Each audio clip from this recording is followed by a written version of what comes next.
Сабақтың тақырыбы айтыс қазақтың төл өнері. Сабақтың мақсаты тұрақты тіркестер мен көркемдеуіш құралдарды қолданып, ауызша және жазбаша мәтіндерді құрау және айтыс дегеніміз не? Айтыс дегеніміз қазақтың төл өнері. Қазақтың қанына сіңіп кеткен сорып салмалы айтыс өнері. Күнге дейін жалғасын тауып келеді.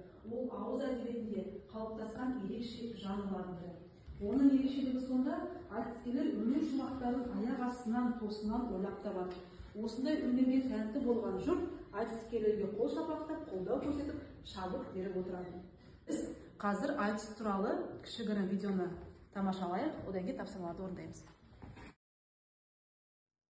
Айтыс халық ауыз әдебиетінің ерекше жанры. Ақындардың белгілі бір тақырыптарға табан астында суырып салып өлең құрап, бір-бірімен жауаптасып, пікір айтысып, сөз сайыстыруын айтыс деп атайды. Суырып салып сөз сайыстыру өнері тек қазақ халқында ғана емес, көптеген түркі тектес халықтарда, шығыс елдерінде бар. Айтысты зерттеуші ғалымдар оның көптеген түрлерін айқындаған. Солардың ішінде негізгілері мыналар: бәдік, жар-жар, қыз бен жігіт айтысы, мысал айтыс, жұмбақ айтыс, жазба айтыс, ақындар айтысы. Бәдік айтыс жырлардың көне түрлерінің бірі. Бәдік деген халық нанымы бойынша малдың айналшық ауруының иесі. О бастағы бәдік айтыстарда сөздің магиялық құдіретімен бәдікті алда барбап басқа жаққа көшіріп жіберуге ұмтылыс байқалса, кейіннен бұл жастардың той томалақтардағы әзіл қалжың айтысына айналған. Жар-жар қыздың ұзату тойында айтылатын айтыс. Мұнда бозбалалар қызбен қоштасып, жігіт жағындағы туыстарын мақтап, қыз көңілін ауласа, қыз олардың өз туыстарындай болмайтынын айтып налиды. Мысал айтыста ақын өлі адамның, аруақтың, жан-жануарлар мен құстардың атынан сөйлеп, айтар ойын мысал арқылы білдіреді. Жұмбақ айтыста ақындар бір-бірінің тапқырлығын, біліктілігін, дін жолындағы танымын өлеңмен жұмбақ ретінде жасырып, оны өлеңмен шешіп отырады. Ақындар айтысында ақындар өз руының, елінің, жерінің намысын қорғап додаға түседі. Мұнда үлкен әлеуметтік, маңызды мәселелер қозғалады. Айтыс көбінесе өзінің мазмұны мен сипаты жағынан тұрмыс салт жырларымен терең үндесіп, астасып жатады. Сондықтан ондай айтыстарды кейде салт айтысы, кейде әдет ғұрып айтысы деп атап, оның ішіне бәдік, жар-жар, қыз бен жігіт айтыстарын кіргізеді. Дегенмен айтысты өз ішінде жіктеу мейлінше шартты. Олардың арасына үзілді-кесілді шек қою қиын. Енді осы видеоны тамашалап болғаннан кейін сендермен бірге бірнеше тапсырмаларды орындайық. Қазір оқулық бойынша 3-ші тапсырманы оқып, аударып, одан кейін мәтіннің формасы, жанрын, стилін, мақсатын анықтаймыз. Бастайық. Актер ертеден келе жатқан қазақ әдебиетінің көркем саласы. Айтыс издревле одна из огромнейших ветвей казахской литературы.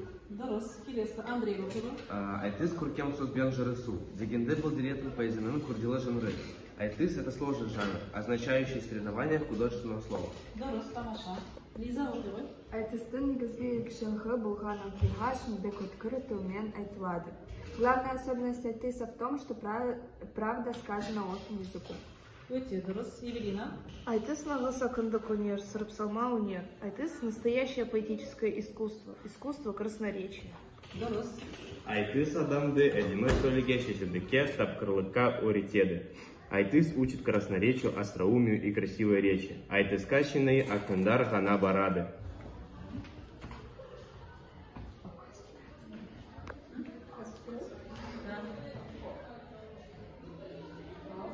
Мәтін формасы жазбаша, және мәтін типтері баяндау.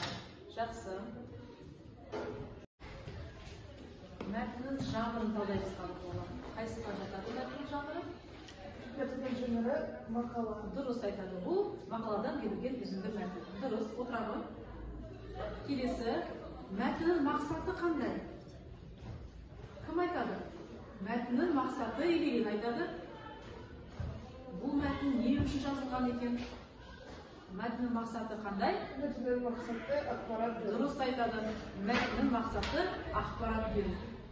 Ал мәтінді талдаудағы көзделген аудиториясы, шағылдар, мәтінді көзделген аудиториясы Көзделген аудитория түрлі жастағы топтарға және оқушылар. дұрыс айтады. Түрлі жастардағы топтарға және оқушыларға арналған.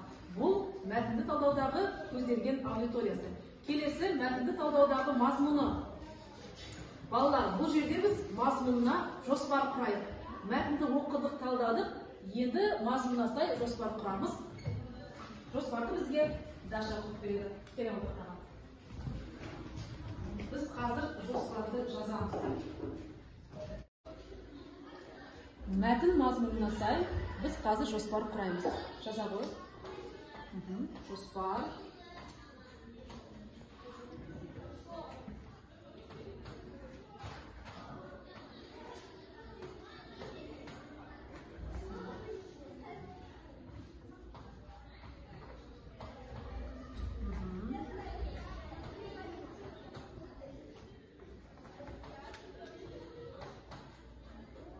Қазақ әдебиетінің үлкен саласы. Тамаша. Екіншісіне.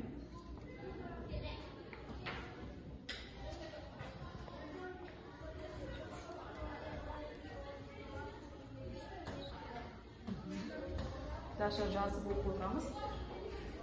Айтыстың негізгі несі дейді? Ерекшелігі.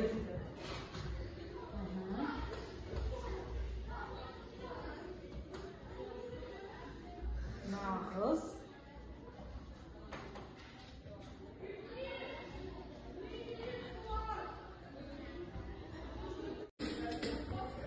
Енді балалар, осы жұмысты барлығымыз аяқтасақ, мәтіннің формасы мен не болды?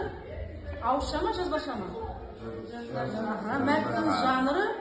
Дұрыс. Мәтіннің мақсаты? Ақпарат беру. Мәтіннің стилі? Дұрыс. Тамаша. Енді балалар, осы мәтін бойынша қазір біз планшетпен бірге платформаға тақаламыз.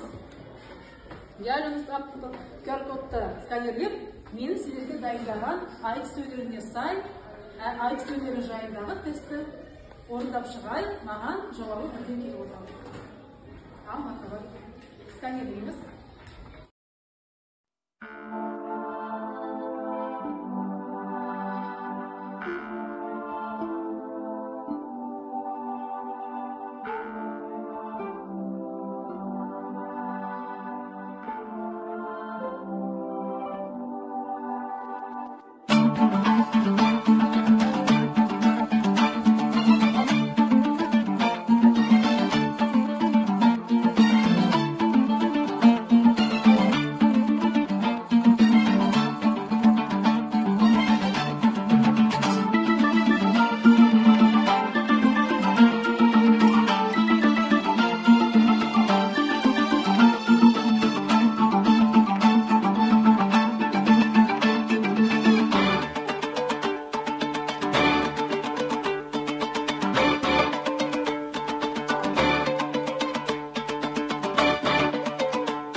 жанрын, стилін, мақсатын әркім өзі мәтінге сай жазып шығады.